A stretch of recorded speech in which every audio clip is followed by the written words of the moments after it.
Amen, hallelujah. Kufikelele ithuba loba nam ndenze umbulelo.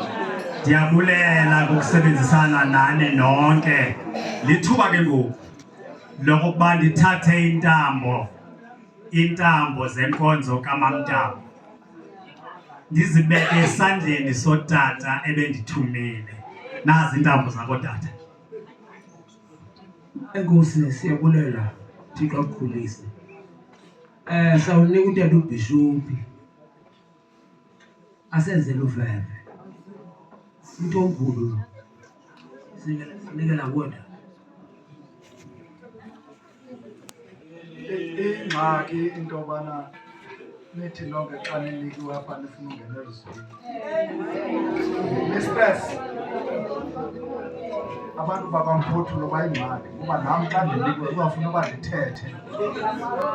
Kakhulu ndingathethi ke itshale othetha kwayo.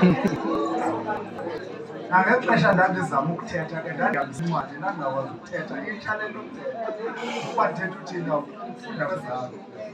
Sawucela ke siphakameni ke sizame ukuvala le nkonzo kamama wethu uMamntambo. Umoya wakho ulale ngokuthula. Masivale namehlo egameni loyisene lonyana nelomoya ingcwele Thixo zizixwe ezithathu. Siyabonga Thixo, siyabonga moya ingcwele. Besingekhe bawo senzayo xa ubungekho ngaphakathi kwethu. Sibulela baba namazwi ahlile kule ndawo. Ezo nhliziyo bawo ezaphukileyo sicela baba uzibophe nabantwana baba bazawuphuma baye kwindawo ngendawo uNkulunkulu abayingcwele.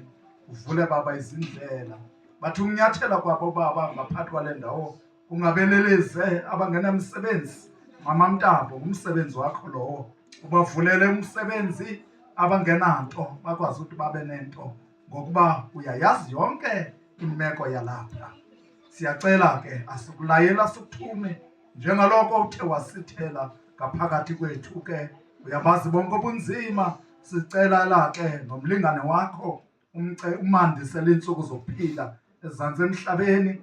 Sibacelela nobunye nabantwana bakhe nabazukulu azathi ke ngoku xa ekhala babonakale bemvela ubuhlungu njengaloko bemazi into yobana ushiyeke eyedwa. Ngenelela kubantwana bakho nezizukulu ubonakala ulungisa konke okungalunganga okwaziyo konke okusukucela sukuthembile unako ukwenza. Sifikelela ke Thixo alwaba ufefele Nkosi Yesu Jesu Kristu nothando nomoya wobudlelwane ungahlala kuthi sonke bathi bonke abakholwayo bathi amen.